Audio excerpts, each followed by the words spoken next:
Now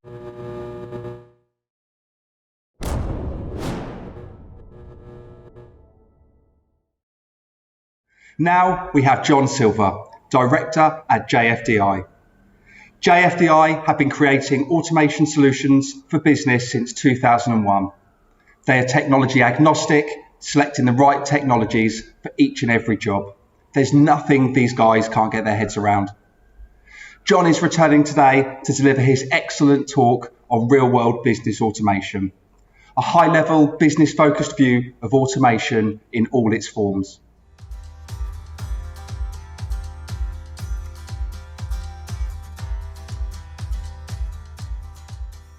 Hello and welcome to my session on real-world AI and automation for business. I'm John Silver. I'm R&D Director of JFDI Consulting. I've been knocking around the industry for quite some time, and I'm a lifelong engineer, inventor, and maker. I've always been problem-solving using bits of technology, and it doesn't really matter to me what kind of technology that is. The solution is the important thing.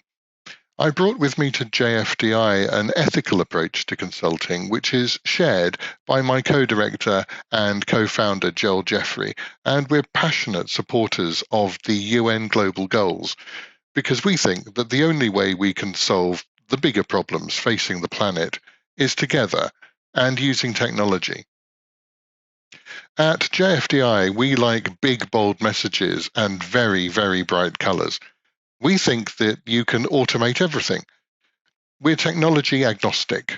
We really don't care what technology we use as long as it's appropriate for solving the problem. We largely use custom code, application software and collaboration platforms, some hardware, cloud computing, and even microcontrollers, electronics, and 3D printing. Automation relies on data and making sense of it. So it's just really important that whatever you need to automate, you collect the right data and process it in the right way. So what we'll cover in this session is all of these things, and hopefully you'll end up with a clearer idea of what's possible by automation, how much it costs, what it involves, some of the risks and dangers, but also the rewards. So how to understand automation and avoid the confusion? The confusion is often caused by all of the industry buzzwords because there's a lot of industry buzzwords. I've represented them here in the form of a hedgehog for no reason other than because I like hedgehogs. But it really serves to demonstrate one thing, and that is that often all of these buzzwords get mixed in together in a blurred, jumbled mess of concepts. There's AI and machine learning and comms technologies mixed in with general automation stuff and made-up terms. And the industry doesn't really separate these very well, and this causes an enormous amount of confusion about what automation actually is. So these are my selected automation buzzwords, the ones that matter most. These are the ones I'm going to go through in this presentation. Actually, I tell a lie. I won't really be going into the last one, Internet of Things, because by the time you're connecting software to the physical world, that deserves an entire presentation by itself. But it's something we do a lot at JFDI, so let us know if you'd like a future presentation on IoT. So let's compare human versus machine. Humans are good at abstract thinking. We can understand and derive meaning from massive complexity and extrapolate from a few known facts to make judgments or predictions. We can simplify complexity using abstract thought, but we're very slow and vulnerable to tedium. We're also prone to making errors, especially when bored or tired. We need feeding as well, and not just food. By the time you employ somebody, you're supporting their entire family, and that's quite a big responsibility. So you need to think very carefully as to whether you need another person or whether you need just to make your existing people more efficient. Machines do repetitive tasks quickly and accurately. They don't get tired or bored, and they don't have feelings. With AI techniques, they can have both high throughput and accurate scoring or classification of patterns or context. And that's a very different thing from abstract thinking, but it can appear like it's the same thing.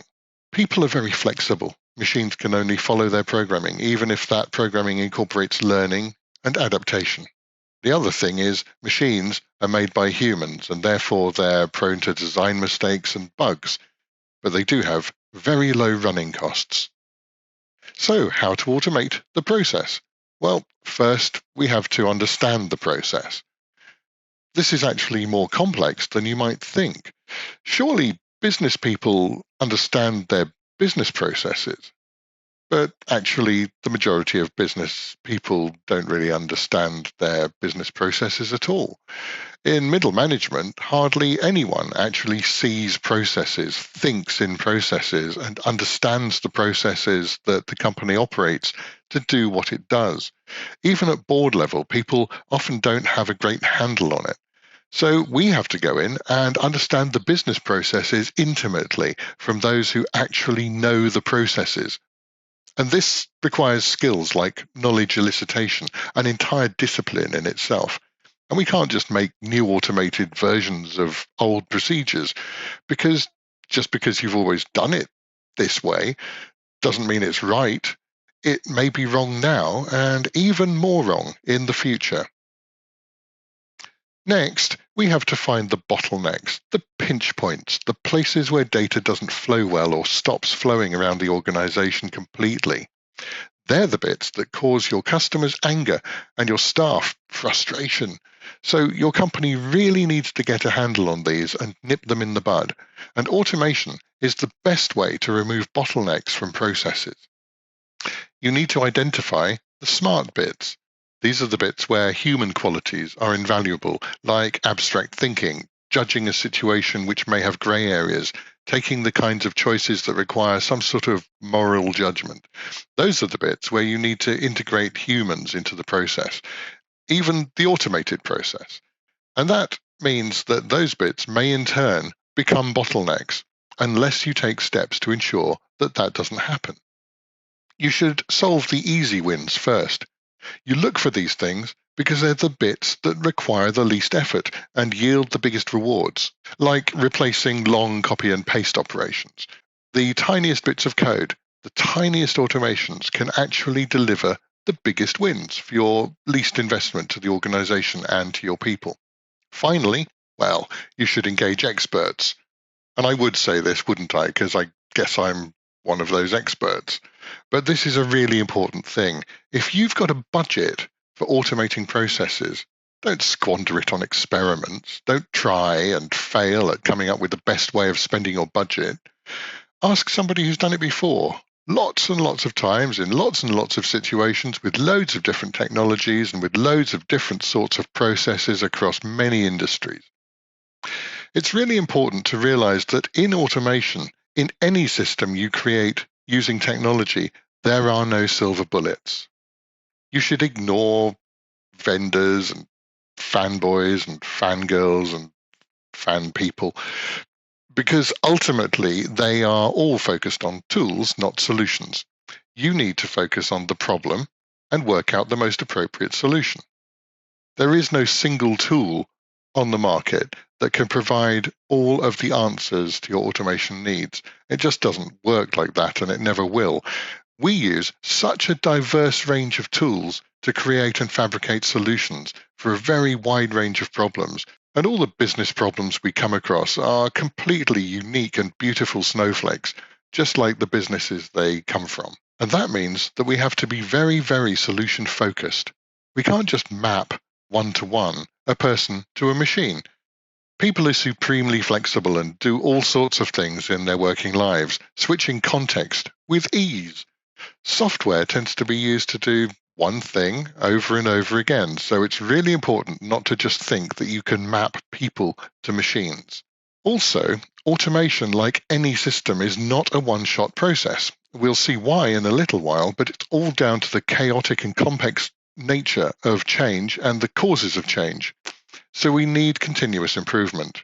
We need to look regularly at the process and judge how well the system that we've got fits that process. And of course, be prepared for the consequences if it's found not to fit very well anymore. So earlier I explained that processes have lots of hidden bits, and it's important to realize that what we automate is always processes. There's nothing else to automate, really. Processes involve data and decisions and branching and processing with complex interactions between them. All of this knowledge in organizations is mostly hidden in people's heads. And replacing brains is very, very hard, as we've seen, especially when you're replacing a human with a machine. Machines don't think like humans. Humans don't think like machines. So you can't just map one-to-one. So at this point, it's really important to tear apart this thing between AI, machine learning, and automation. And it's important to realize, as part of that not all automation is AI. In fact, most of it isn't. But the good news is, all automation is magic. So what do I mean by magic? To the user of a piece of technology, all automation is magic. It's magic when the lights come on automatically when you enter a room and go off after a few minutes after you've left. To someone who has to spend hours gathering firewood and kindling and tinder just to make fire to keep warm and boil some water to have a hot drink or just wash. Anything that automates all of that so that you can just boil water at the flick of a switch is pure magic. If a large part of your working day involves copying and pasting data from one system to another, the one-click automation that does an entire operation for you is pure magic. Okay, so what I really mean by magic is high utility value for little opportunity cost. It doesn't have to involve any kind of intelligence, but things can seem intelligent just by matching values within a tolerance, which has been done for decades by things like soundex codes to find records that sound similar to a search term. So that's nothing new. It's just fuzzy logic, and we've become accustomed to that as the norm. To the user, it seems intelligent, but it's not AI. Much AI is actually machine learning, which is advanced computational algorithms and statistics. That's not to denigrate what machine learning is, but terms like machine learning and AI are often used interchangeably, and it's really important to realize the difference between the two. AI, true AI, things like neural networks, are still expensive and still relatively inaccessible. So does it matter whether it's AI or just general automation? No. The point I'm trying to make here is that to the user, everything automated may as well be AI. It's just magic. It makes their jobs easier and can make their lives better. It gives them superpowers.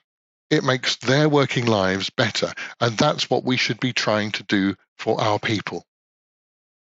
So at this point, I'm going to introduce a gnarly concept, API, or Application Programming Interface. APIs are just fundamental to automation of all kinds. An API is just a controlled way of talking to a computer system from outside, and it allows you to query or interrogate that system or inject data into that system in a controlled way. The most common type of these is a REST API, which is where the transport and encryption protocols are the same ones used by the web. APIs can be private or public, but even the public ones have some sort of security, even if it's free to register. Generally, APIs can be seen as packaged functionality, a black box of stuff that somebody else has created that you can call to make use of those services. If you want some current weather information or some travel information, something like that, don't code it yourself. Don't expend the enormous effort to create those information services yourself. Reuse somebody else's through an API. So here's some API examples. This is just a few of the things that you can do with APIs. There are computer vision APIs where you can just fire an image at it and have the underlying AI describe to you what's in the photo in words. Pull out the visual context, and that's really useful. Contextualizing anything abstract is useful. The same is true of applied AI and machine learning, where you're always trying to get some sort of verdict, some sort of judgment or pattern being recognized, or some context drawn out of something abstract. There are things like APIs for talking to accounting and ERM and CRM systems, weather APIs for getting weather data. You can just get weather forecasts or current weather observations, past weather data, that sort of thing. There's image processing ones. So you can take an image and crop it, rotate it, resize it, and maybe process the image data in some way to change the brightness, convert it to black and white or whatever. And the most impressive thing is that you can have all of these things done in the background by just a machine talking to another machine through an API. And that's the most useful thing that you can have a machine do generally, talking to another machine. And they do it very, very fast. Mapping and geocoding is extraordinarily useful as well. We created a route optimizer system which is actually based upon the Google mapping APIs. And that's the interesting thing about APIs, when you build stuff out of them, because until then, they're just building blocks. So, for example, just with APIs that are available from Google, you can actually take spoken words and turn them into text, translate that text into another language, have that translated text turned back into speech, and then play that back. So you can have an entire end-to-end language translation feature built into a system just by using APIs and tying them together. And all the clever stuff's done for you. What's not to like? Of course, APIs don't exist in isolation. They're just building blocks. You have to hook them together with something, and the something is generically called workflow. Workflows work with APIs to take the information that you get from one and take it to the next one. And in this way, they can automate data retrieval and entry. They move and transform data between systems. They run the processes that transform, process, or store the data between stages. They get human input or approval. So I said earlier that you can't always cut a human out of a process, that you often have to include them. And the way we do that is by having the workflow send some data to a human, pause for some sort of response, maybe their approval or adding additional data, and then take that data and move it to the next stage. And this is a really important thing. Escalate when nothing happens. So, for example, a machine's offline. Oh dear, if a machine's offline and it's a vital part of a process, maybe a vital API provided by someone else, so something's got to be done about that. Probably raising an alert with the appropriate system admins. But also, if a human's gone on holiday, quit their job, or just popped out of the office, had a bad lunchtime under a bus, and not returned, the process can't just be allowed to stop. So, workflows have to have all of this logic built in. Workflow can actually be custom code, bespoke developed software, but it can also employ low-code or no-code rules processing. And this is a really important concept. Custom code is a very expensive option, and low-code or no-code is seen as something that a power user can go and change when small adjustments are needed. So, some workflow tools. I've included our own Bob at the top. Bob is a workflow engine for real-time and time series data with a no-code rules engine that can perform complex logic. Bob was created in response to a hole in the market that we saw, particularly in the realm of smart buildings, but it can be used in lots of other ways as well, anywhere needing the ability to take in streams of data very rapidly, process them, and come up with outcomes within milliseconds, so people don't even notice a delay. And all of that's very easily custom reconfigurable and with no programming. There's Microsoft Power Automate, one of our favorite workflow technologies, and IBM's Node-RED, which we've also used extensively. Tools like Nintex are mainly focused on what happens inside the enterprise, whereas general-purpose workflow engines like Zapier work on plugins which allow you to link outputs from one cloud service to another's input. PowerShell. We use PowerShell an enormous amount. It's basically a shell scripting language, but it's amazingly powerful and allows us to do incredible automations, and it's part of the custom code that we use to make automation happen. Sometimes there are no APIs for talking to a particular system. The only way in is through the screens that humans use to talk to that system. And in that case, we need RPA, Robotic Process Automation. It's a way of putting a computer in front of the same screens that are used by humans, but having all of the keystrokes and mouse clicks automated. They can also do intelligent OCR, automatically taking in images of documents, translating the symbols on the page into text, and then finding patterns in the text, pulling out a date or a number from that text, because it will be in a particular place or surrounded by some structural text, which is predictable.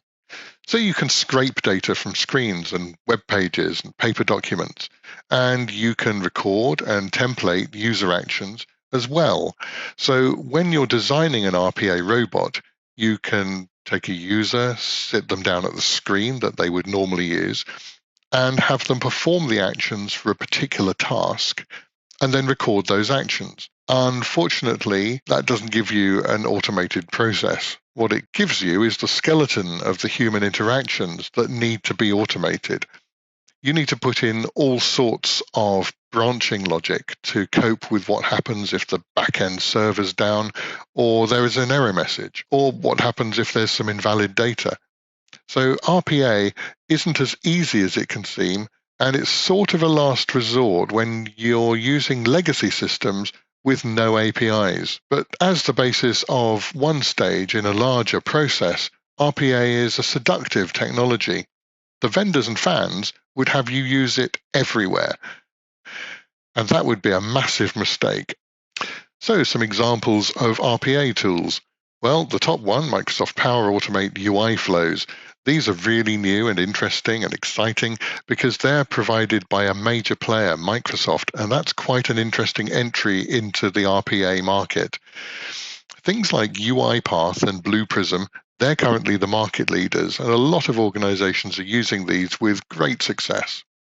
Win Automation, that's been around for like 20 years, I think, and it started as just a little macro tool for automating a few keystrokes in tedious, repetitive operations in Windows. But it's grown into something that's a full-blown RPA system.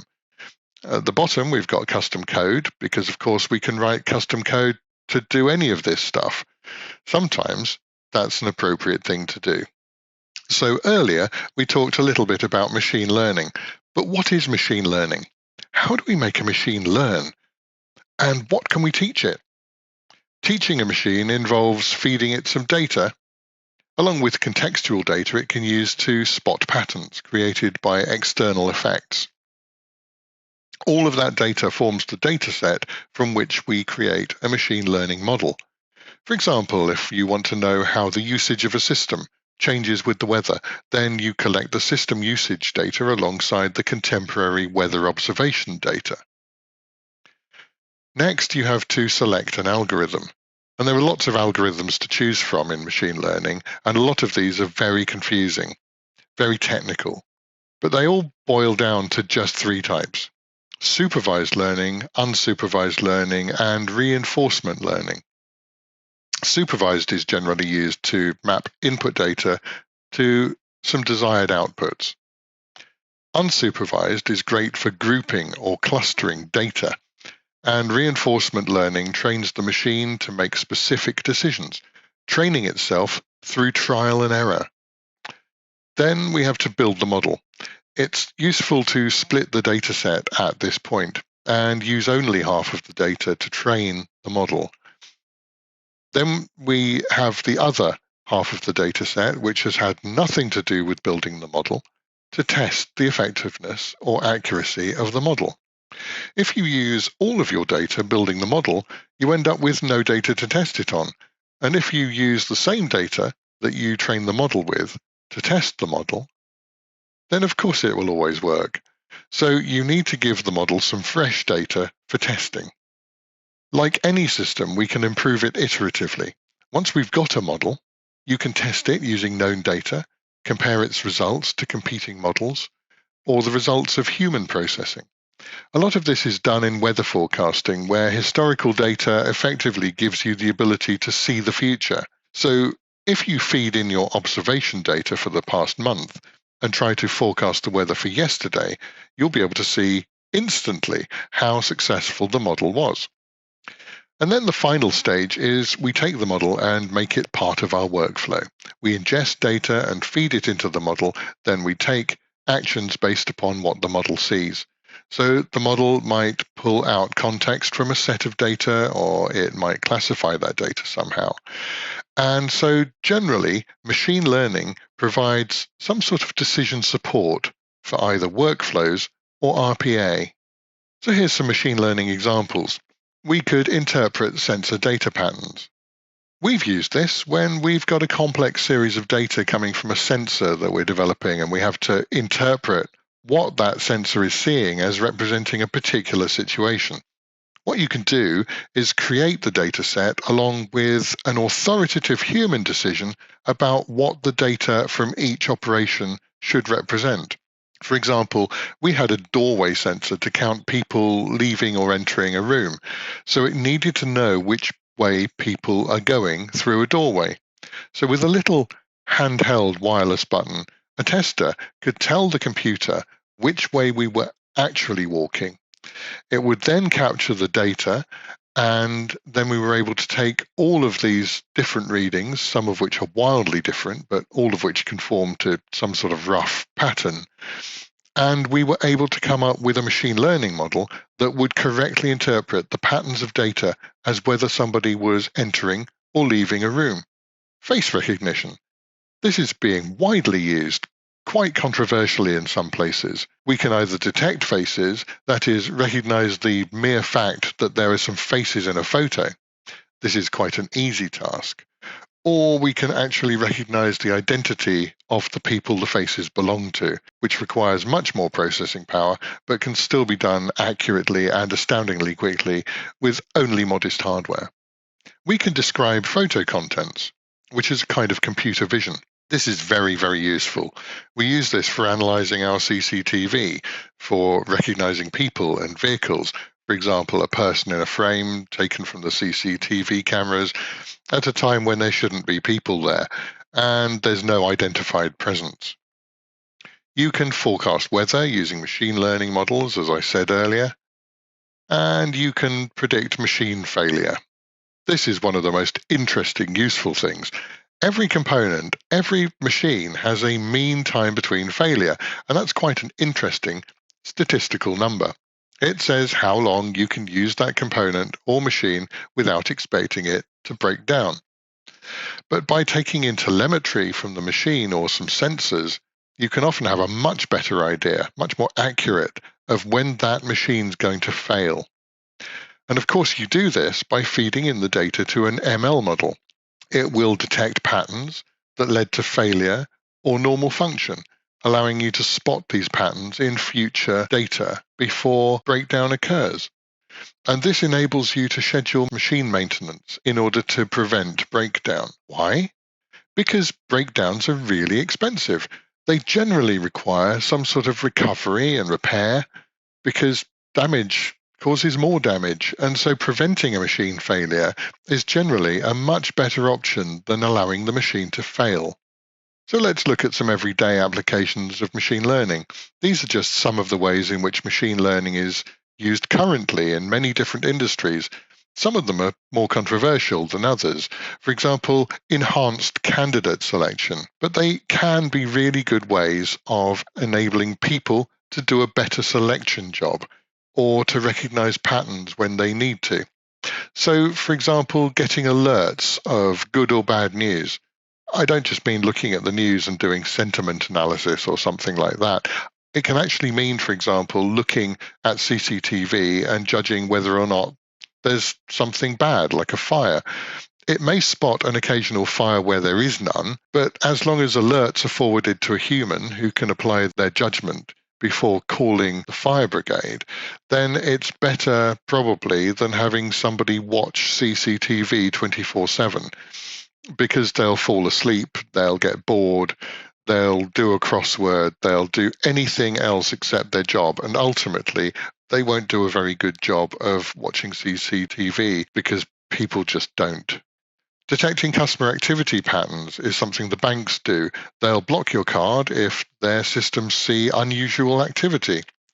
These decisions need to happen fast, so there's no human involved, even though humans might make better considered decisions. Blocking the transaction is seen as a minor inconvenience that'll happen seldom enough to not annoy cardholders too much. Unfortunately, autonomous systems can be dangerous. Misidentification and misclassification are possible.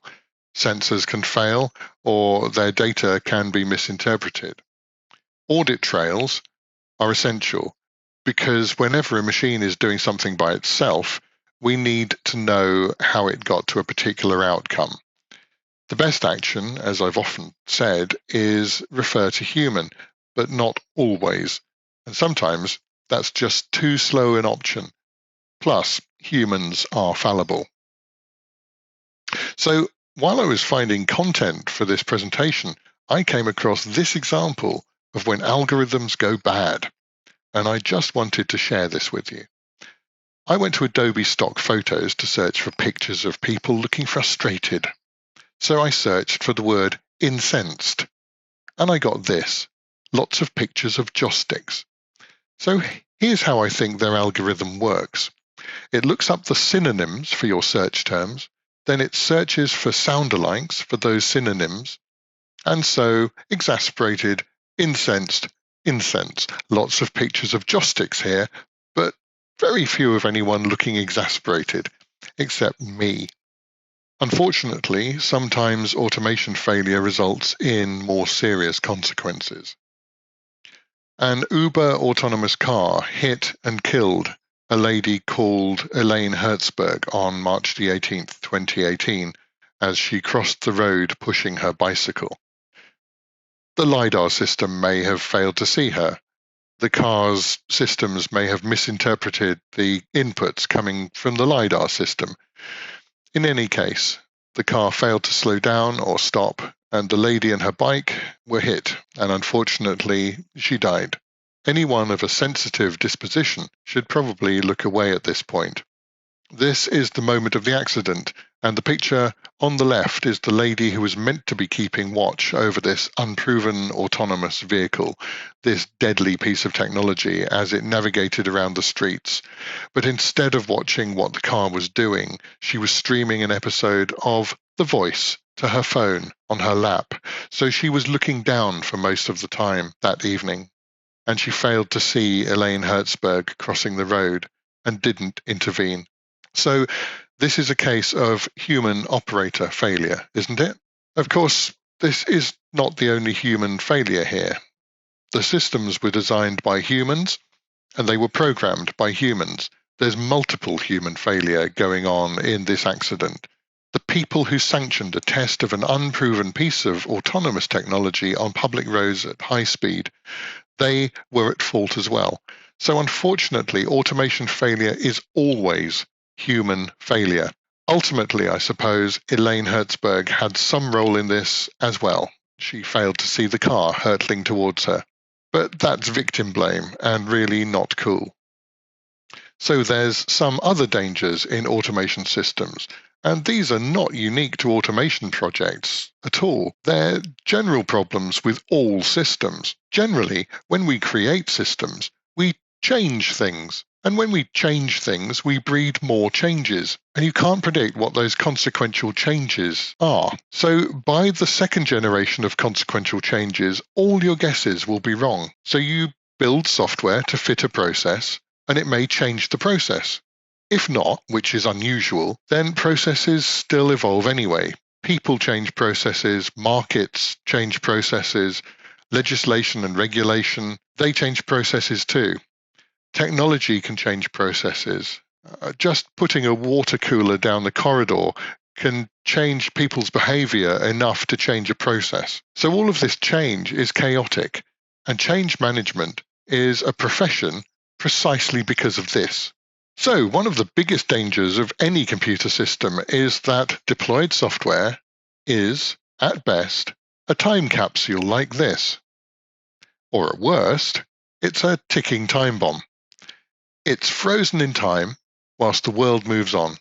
Deployed software doesn't keep up with the evolution of the process it automates, but it also doesn't keep up with things like bug fixes and security patches. And those problems are not just in the software itself as it was written, they're in the component libraries that we use to build that software in the first place, and in the libraries that we use to build those. In fact, every piece of software ever written has a massive dependency tree of building blocks behind it. And what happens is that those libraries move on. They get patched up with bug fixes and security patches, but those changes never get rolled into the deployed software. Deployed software is a time capsule, and that's a real danger. Deployed software becomes more and more of a liability as time goes on. It may even lose compatibility with the current operating system version. So one day the operating system gets upgraded and the software stops working.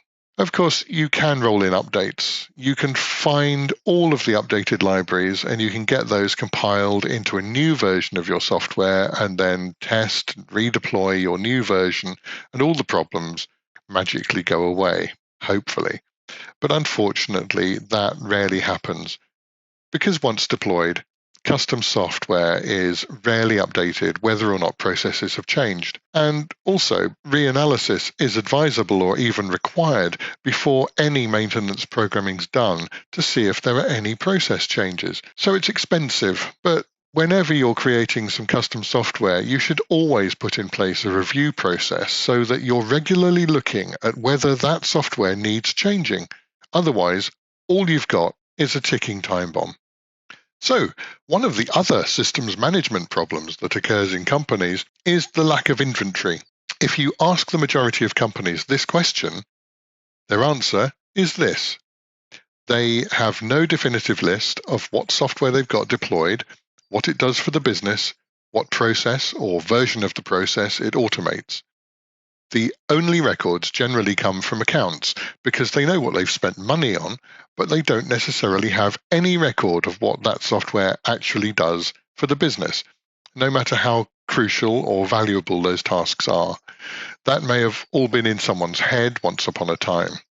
It may be in some dry audit report that's filed somewhere, but they don't have a central list of what software does what. Custom software is developed and then forgotten except by those who use it day to day. And forgotten software is more and more of a risk to the business the older it gets because of all the unmaintained deployed software problems that I mentioned in the last slide. And because if you don't know what you've got and what it's doing, then you attach no value to it or what it does. So how much does this all cost? It's true to say that most businesses have absolutely no idea how much automation projects will cost. And this is a problem because it might stop some businesses actually using automation because it might be too expensive and they don't know. And it might mean that others think they can do it on the cheap. And of course, that will end up in failure or disaster, or just not being able to do it properly and wasting time and money. So it's really important to get some idea of cost. How do we find out? Consult someone who does it for a living, I guess. So here's a direct comparison between automation and employment. We know that humans have constant overhead. You need to keep the lights on. You need to keep them fed. You need to keep their families in the manner to which they've become accustomed. You've got pensions, payroll, tax, and all of those other costs. UK full-time wages in 2019, according to the ONS, minimum wage almost $16,000 a year full-time, and the average salary full-time $35,000 per year. So taking on an extra person will cost between $16,000 and $35,000 every year, plus all of those other employment costs. Software takes an initial investment and then has low running costs. And we're talking really low running costs. I mean, even the most expensive systems that we've created for clients cost them about £1,000 to £1,500 a year to keep running. But there's an initial investment. How big is that initial investment? The idea is that £16,000 to £35,000 well spent buys you software that just keeps on working for years and years and years, does a consistent job repeatedly and reliably. So why automate? Because for a while there, it seemed like a really risky kind of business, didn't it? Because we get bigger profits, bigger throughput. So for the same investment, you get more revenue. Hopefully that nice big blue area keeps on growing and your costs and overheads remain roughly the same. What you shouldn't do is plan to make anyone redundant through automation. Instead, aim to make the working lives of your people better. So what are the other business benefits of automation? Well, for a start, you can save energy and money and resources, which is a really good reason to do it. You can support your sustainability policy, reduce consumption, but also, and this is the most important benefit of automation, you can stop this. You reduce staff stress and you prevent burnout. With automation, you can give your staff superpowers, able to process more transaction quicker and more accurately than ever before. And with less tedium and fatigue, you can make them managers of a process, not processors of data, because people are terrible processors of data. Every day they can feel they've done a better job, feel more fulfilled, and that will help them and it'll help you. Because after all, a company is a company of people all working together towards a common goal. So give them the tools they need. And those tools are generally these days automation tools. So let's have a look at some of the client projects we've done at JFDI. Some of the real-world automation projects. AutoTag extracts document context through AI and machine learning and heuristics. So the idea is you take a document like this, and what you actually want is this. Not the unstructured text, but what the document's actually about. The important points, the salient points, the meaning, the keywords. Of course, you can add this yourself, but people hate adding metadata and are really, really bad at it. They take shortcuts and they do a terrible job. So AutoTag actually creates document metadata tags, which allow much more fine-grained and structured searching. So it enables research. One of our clients have an enormous corpus of historical documents, which we made much more useful for them. They can actually sort of mine for gold in those documents by being able to search for it using more than just free text, adding value to documents. So this was approximately a £50,000 project cost, and it costs about £1,000 a year to run. Autocrop turns disparate photos into standardized headshots. Our client has thousands of users who each provide their own profile photo. These photos are used on the intranet in many different sizes and need cropping to fit. Sometimes they're photos that people have taken themselves, or they're taken like this one, because the photographer thought it was better composition with the subject standing off to the side. And if you try and apply a standard algorithmic approach to cropping this photo, you'll end up with just half her hair and no face. And that just won't do. People get terribly upset about things like that. And it's an ongoing job creating crops of these photos because there's new people starting all the time. People change their photos all the time. So the idea was that instead of getting some poor intern to sit and crop these manually twice a year, we should get an AI to do it and get an intern to manage the process. So we created this thing. It was about a £10,000 project cost, and it costs about £1,000 a year to keep running. And it produces this sort of standardized headshot time after time and replaces the background as well. Offsets are no problem, and it produces several crops of each photo for different purposes. The vast majority are done entirely automatically, with maybe only one or two needing manual intervention. Thousands of hours saved. So how does it do it? A computer vision algorithm locates the face in the photo, gives us a rectangle, which we expand a bit in a standard algorithmic way, and then crop. Auto text. This is another one for adding value to documents. A client generates thousands of photos of documents every month and needed the text added. You can store an image alongside text in PDF documents. So auto text does exactly that by running each through an OCR process. So it makes them searchable, and it's rapid, automatic, and accurate. Once again, it saves thousands of hours of people's time. It's about a £3,000 project cost, and it costs about £30 a month to run.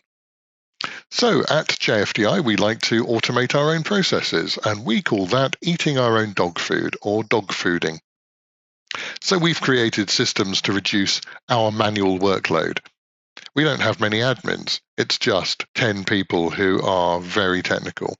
So we get commercial data from suppliers like Amazon, and we import those using PowerShell to Xero, our account system. And we do the same with financials from PayPal and Stripe. And that means there's a huge amount less manual slog to get that data into Xero. We get lots of things done for us, including exchange rate conversion and that sort of thing. Vastly reduces the amount of typing, retyping, copy and pasting, looking things up and manually importing. We also generate some web pages from databases via scripting. So we take text and graphics and create WordPress pages. Well, actually, MySQL records. But the ultimate automator is Bob. This is the workflow engine I mentioned earlier for real-time and time series data. So it's very, very good for doing all sorts of smart building stuff, which is what we initially developed it for. So we do all of this stuff. We enumerate human presence. We know who's in the building by lots of different metrics. We've got a silent alarm system through Bob, which surprised the hell out of our cleaners when they first started. Bob does our temperature and climate control. We've got leak alarms and fridge and freezer door and temperature alarms. We monitor our car park for interlopers using machine learning and computer vision. And we have notifications to personal devices, plus intelligent voice announcements and alerts in natural human voices, and automatic reboots of things when they need it.